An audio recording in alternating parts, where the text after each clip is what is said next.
The inspiration for this video was when I recently watched through the behind the scenes of Transformers, seeing that Hasbro intentionally allowed Michael Bay a massive amount of creative control over the film. A clue to why Hasbro allowed Bay so much freedom was only this short explanation. I joined Hasbro in 2000, and the company was in some degree of difficulty. So we were focusing back on our core brands, and Transformers was one of those brands that we began to really rethink about, and how do we reignite this brand for future generations. Intrigued by this admittance, it led me down a rabbit hole of Hasbro's history, from their high points in the 80s to their decline in the 90s, all of it shaping the mentality that defined the decisions that ultimately shaped the Transformers movie. So why would Hasbro let Michael Bay make such radical changes? Why get him in the first place instead of a big fan of the franchise? How did Hasbro decline in the 90s when they were previously so successful? And how did Hasbro rebound after being nearly bought out by a major competitor in the mid-90s? Questions that will be answered with this video, starting with Stephen Hasenfeld becoming chairman and CEO of Hasbro. The death of his father, Merle Hasenfeld, in 1979 led to Stephen being promoted from president to chairman and CEO of Hasbro. His uncle, Harold Hasenfeld, didn't recognize Stephen's promotion and decided to take the pencil-making side of Hasbro and go off as its own separate company. Yes, Hasbro originally started out making pencils and later expanded to toy making in 1942, with Mr. Potato Head being their first major product a decade later. During this transition in 1979, Stephen Hasenfeld began cutting down on costs by reducing the company's product line by 1/3 and its new products by half. The focus was on low-cost, long-lasting toys, which was spearheaded by the iconic Mr. Potato Head toy. Stephen's strategy proved beneficial as Hasbro was able to dodge and capitalize on the video game crash of 1983. Prospering as the nation's 6th best-selling toy maker with a revenue of $225.4 million and a profit of $15.2 million. This widespread success will start Hasbro's obsession with the expanding through the buying of new companies, but not before the birth of 2 new franchises and the revamping of a returning franchise. The G.I. Joe franchise returned in 1982, revamping with a new 3.75-inch figure over the classic 12-inch figure. The change was made so that the figure can be compatible with other toy lines, like Kenner's Star Wars figures. G.I. Joe didn't drop in without backup. My Little Pony also returned with a revamped toy line in the same year. Feeling ballsy, Hasbro launched Transformers in 1984 with television shows and specials to accompany all 3 toy lines. Meanwhile, Stephen worked behind the scenes to start acquiring companies to bolster Hasbro's status as the 6th best-selling toy-making company. So why not buy the Milton Bradley Company, the 5th best-selling toy manufacturer at the time? Hasbro was able to acquire the Milton Bradley Company due to a near-successful hostile takeover from Hanson Trust and the failure of their new video game console due to the video game crash of the 1980s, leaving them vulnerable to the buyout by Hasbro. A pitfall from one company was the opportunity for another, a reoccurring trend we'll find in this story. Hasbro upgraded to being the Hasbro Bradley Company, obtaining Twister, Game of Life, and Play School toys. Rounding out Stephen's collection was the acquisition of Glencoe, manufacturer of infant items, and Knickerbocker Toy Company, known for Raggedy Ann and Andy dolls. One of those dolls being famously demonic to the point of spawning terror and a film franchise, both equally horrifying. Anyway, Hasbro continued to ride high through the mid-1980s with the news of Hasbro becoming the world's largest toy company, dethroning toy manufacturer Mattel and the Queen of Plastic herself, Barbie. Pressing that advantage, Hasbro Inc. sought to strike at Mattel's home turf of the girl toy market by releasing Gem and the Holograms in 1986, starting with high sales before nosediving into being discontinued in 1987. Undeterred, Hasbro tried again in 1988 with the launch of Maxi, a toy specifically designed to be compatible with Barbie clothes and accessories. You sneaky bastards, which, sadly, lasted only 2 years before being discontinued. Mattel won't forget this blatant attack on their plastic queen. Well, 2 attacks.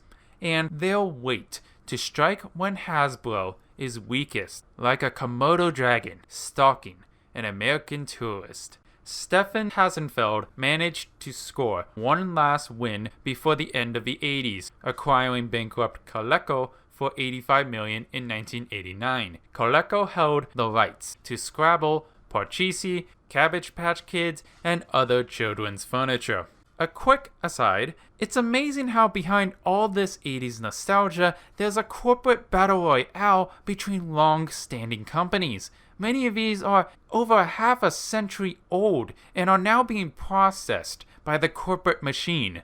It's frickin' nuts. Now, moving past the jokes, this will be the last we hear of Stefan Hasenfeld due to his untimely death. This is when a sibling must take up the company from his own brother, hopefully to build upon Stefan's legacy. Stefan Hasenfeld passed away at the age of 47 from pneumonia and cardiac arrest. His leadership built Hasbro from a company producing sales of $104 million to a whopping $1.4 billion at the time of his passing. Stefan left Hasbro in a great state, with his brother Alan G. Hasenfeld filling the role of chairman and CEO, marking a new shift in Hasbro's direction. Stefan's legacy was about building Hasbro into a juggernaut that can dethrone Barbie's own Mattel toy company, while Alan's legacy will be focused on the expansion of the company to international markets by dialing up the purchasing of other companies. Before realizing such ambitions, Hasbro first acquired Tonka Corp., Parker Brothers, and Kenner Products for $486 million, adding notable products like Monopoly and Strawberry Shortcake to their lineup. Allen's international strategy was to sell the toys that failed in the US market with a quadrupled price tag. In 1992, Hasbro purchased Nomura Toys Ltd. In Japan and a majority stake in Palmolive, a Southeast Asian toy distributor. The expansion paid off as the international sales for Hasbro in the early 1990s increased by 33.5%. But half of that increase was only in 1992. Overall, Hasbro had succeeded in expanding and establishing itself in other markets, but was struggling to adapt with the changing times. In this moment of weakness, a long-standing competitor gets ready to strike. The increase in international sales was offset by Hasbro's decline in the domestic market. 1993 saw the return of Transformers with Generation 2 with a companion comic series, which was so edgy and graphic that they discontinued it in 1995. The only mention of this era currently is excitement for the designs and recolors, so I'm willing to guess that it wasn't as great as Generation 1, and it didn't help that the companion TV show was just the G1 show rebranded. To make matters worse, G.I. Joe ended its long-running Real American Hero toy line in 1994, leaving a gap of a new toy line until 1997, leaving remakes of old figures like the Hall of Fame and Classic Collection to hold the line. My Little Pony fans had it worse, having nothing after the 80s toy line discontinuation in 1992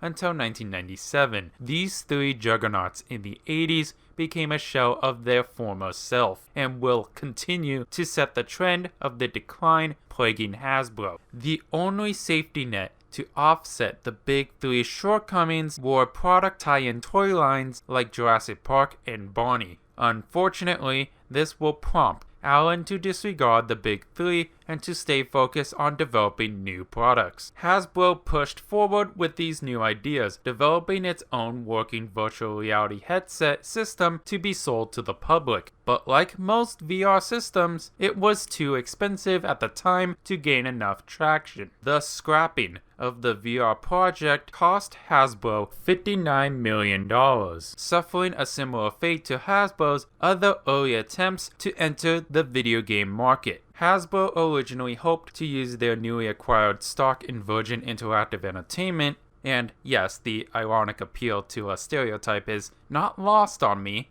but Hasbro sold back the stock to attend to the worsening situation of their domestic sales, dropping from $1.67 billion to $1.58 billion in 2 years. Still being over $1 billion is great, but in business it's important to spot and fix problems before the losses become a long-term trend, especially since we already covered how Hasbro bought out many companies that were left vulnerable from similar mistakes. The wake-up call was Hasbro losing a bid for J.W. Spear and Sons, a UK-based game maker, to their rival Mattel, who noticed the weakened state Hasbro was currently in. In 1994, Mattel acquired Fisher-Price and took back the crown from Hasbro in the toy industry, while a battered Hasbro sought to reorganize and merge 5 different departments into the Hasbro Toy Group. The next year, Mattel decided to offer Hasbro a deal for a merger of the two companies, offering $5.2 billion and a 73% premium over the current stock price for Hasbro shareholders. Unanimously, the Hasbro board turned down the offer over a multitude of hurdles that would plague the proceeding, chief among them antitrust laws that could drag out an investigation that could drain Hasbro's financials and result in the deal's collapse. Hasbro could be put in an even more difficult situation by attracting the Federal Trade Commission, or the FTC, as they were currently investigating exclusionary policies between toy manufacturers and toy retailers. Mattel, despite these red flags, were still eager for the merger, but all hopes were dashed when Hasbro took it public by launching a media campaign demonizing the merger. After that fiasco, Alan Hasenfeld decided to refocus and strategize Hasbro into efforts to revive old franchises for a new decade, while also continuing their attempts to jump into video games and expand internationally. For video games, Hasbro Interactive was founded in 1995 to produce video games and publish them for Hasbro as a way for the company to break into the video game market. They successfully released the CD-ROM version of Monopoly with a strong 180,000 units sold in its first 8 weeks. Renditions of Risk, Battleship, and Playscore brand games were also produced, but lackluster performance got Hasbro Interactive to be sold off to Info Games in 2001. The studio was short-lived, but this marked the moment Hasbro successfully broke into the video game market, coupled with the return of the big three. My Little Pony and G.I. Joe returned with a new toy line, but G.I. Joe sadly having a shorter life cycle for their toys than what they were used to. Transformers had the greatest alteration with the release of the Beast Wars series, a drastic change that fans welcomed as the spin-off to the original G1 Transformers universe. Hasbro's success with tie-in brands continued with Jurassic Park 2, Batman and Robin, Barney,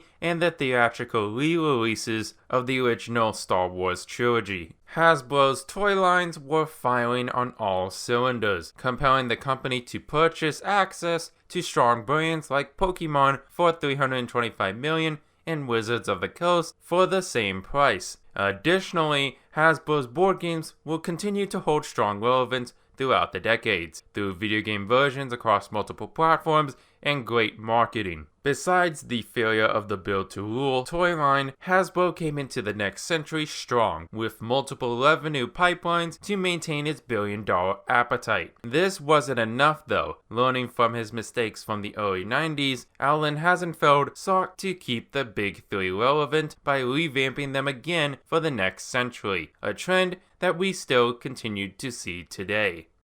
The early 2000s saw the return of the classic Transformers with the Unicorn trilogy and Dreamwave's rebooted retelling of the story. Transformers like G.I. Joe and My Little Pony had returned, but not to their full strength, a fact that Alan Hasenfeld wanted to address before Hasbro fell into the same situation that hindered them in the early 90s. Alan Hasenfeld sought to get one of the three to hit the mainstream again by any means, even going as far as allowing drastic changes to the formula. Alan saw the importance of bringing in a new generation of kids. Otherwise, the current pool of customers for your product will dwindle as the fan base ages. It's crucial that the brand maintains a steady stream of newer generations of fans. Otherwise, they'll die out. Like the rest of the 80s toys, most of them are consequently now held by Hasbro. This mentality led to a partnership deal with Paramount Pictures for a live-action movie, marking the first time since the 80s these brands will hit the big screen again. Favoring seniority, G.I. Joe was first considered, but the US decided to spread freedom to Iraq, so they reworked it into a Transformers movie. The progress on a script reset in 2005 with writers Robert Urke and Alex Kurtzman with Steven Spielberg as executive producer. All three of them were fans of the franchise, with Steven Spielberg specifically having fond memories of buying the toys and playing with them with his own children. VFX studio Industrial Lights and Magic were brought in to create the CGI, with most of them being fans who were excited about the prospect. Dreamwave Comics' closure and the start of the IDW rebooted continuity of comics in 2005 was excellent timing for the movie's potential 2007 release. The strategy is to have the IDW comics offer a more mature story to appeal to older fans, so the movie can move forward in its focus to bring in new, younger fans. Now comes the need for a director who has a vision and will create a film that can hit the mainstream market and bring in that new generation of fans, primarily the target demographic of teenage boys. The story of the film's overall production and Michael Bay's influence on the film will be a story for another time, and I hope to see you there. Thank you for watching. Till all are one.